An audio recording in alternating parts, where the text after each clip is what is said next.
আসসালামু আলাইকুম রহমতুল্লাহি ওবরাকাতুহ। সম্মানিত দর্শক শ্রোতা দিনী ভাই বোন, আমাদের সামনে জিলহজ মাস। আর জিলহজ মাসের চমৎকার চমৎকার 11টি আমল নিয়ে আজকে আপনাদের সামনে হাজির হয়েছি। যে এই জিলহজ মাসে 11টি আমল করলে আপনার জীবন হতে পারে সুন্দর, এবং আপনার ঈমান ও আমলটাকে অনেক সুন্দর করে চমৎকার করে আপনি সাজাইতে পারবেন। কেননা রাসূলুল্লাহ সাল্লাল্লাহু আলাইহি ওয়াসাল্লাম বলেছেন যে দুনিয়ার মধ্যে যতগুলো দিন আছে সকল দিনের চাইতে সর্বশ্রেষ্ঠ দিন হচ্ছে জিলহজ মাসের প্রথম 10 দিন। এই জন্যে আসুন এই 10 দিনে কি আমল করা যেতে পারে। জিলহজ মাসের প্রথম 10 দিনের 11টি আমলের কথা বলবো। তার মধ্যে প্রথম হচ্ছে বেশি বেশি করে জিকির করা, আল্লাহ তাআলার বেশি বেশি করে স্মরণ করা। 2 নম্বর হচ্ছে বেশি বেশি করে নেক আমল করা। আমাদেরকে বেশি বেশি নেক আমল করতে হবে। অন্যান্য সময় তো আমরা করবই, তবে জিলহজ মাসের এই প্রথম 10 দিন আমরা বেশি বেশি করে নেক আমল করব। 3 নম্বর হচ্ছে গুনাহ থেকে বেঁচে থাকা, সকল ধরনের গুনাহ থেকে। অন্যান্য সময় আমরা যেমন করে বেঁচে থাকবো, এই 10 দিনে আরও বেশি চেষ্টা করব গুনাহ থেকে আমাদের নিজেদেরকে হেফাজতে রাখা বা বাঁচিয়ে রাখা। 4 নম্বরে এই 10 দিনে আমরা বেশি বেশি যেটা করতে পারি তা হচ্ছে এই 10 দিনের অন্যতম একটা আমল হলো সামর্থ্য থাকলে হজ করা। এই জিলহজ মাসের প্রথম 10 দিনের অন্যতম একটা গুরুত্বপূর্ণ আমল, যে সামর্থ্যবান যারা তাদের হজ করা এটা ফরজ।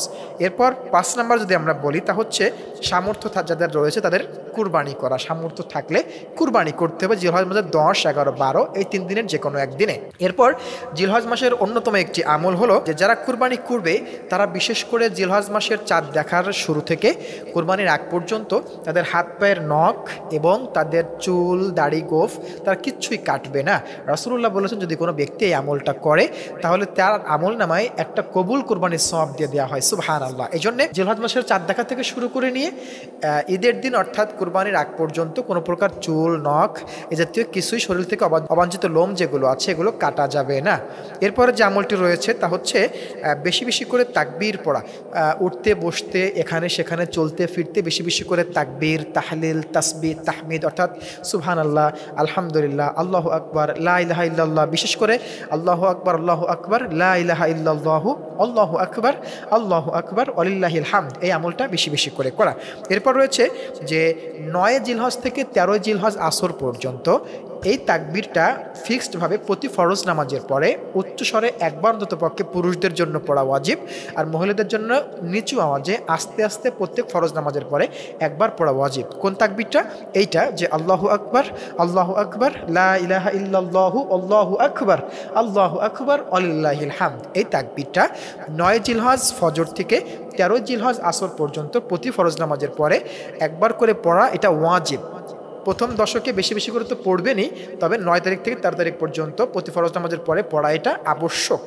এরপর অন্যতম একটি আমল রয়েছে তা হচ্ছে 1 থেকে 9 তারিখ পর্যন্ত জিলহজ মাসের 1 থেকে 9 তারিখ পর্যন্ত নফল রোজা পালন করা। বিশেষ করে 9 তারিখে অর্থাৎ আরাফাতের দিনে রোজা পালন করা। রাসূলুল্লাহ সাল্লাল্লাহু আলাইহি ওয়াসাল্লাম তিনি বলেছেন যে আরাফাতের দিনের রোজা, এই রোজা যদি কোনো ব্যক্তি পালন করে, যদি কোনো ব্যক্তি আরাফাতের দিনের রোজা রাখে 9 জিলহজে, তাহলে তার পিছনের 1 বছরের এবং সামনের 1 বছরের গুনাহ আল্লাহ তাআলা তিনি মাফ করে দেন। সুবহানাল্লাহ। এই জন্য আমরা চেষ্টা করব জিলহজ মাসের 1 থেকে 9 তারিখ পর্যন্ত ধারাবাহিকভাবে রোজা রাখা। বিশেষ করে 9 তারিখের রোজা যেন কোনোভাবে আমাদের মিস না চলে যায়। এরপর জিলহজ মাসের অন্যতম একটি আমল হচ্ছে আরাফার দিনে, অর্থাৎ যেটা আমরা একটু আগে বললাম আরাফাতের দিন অর্থাৎ 9 তারিখে 9 জিলহজে রোজা পালন করা।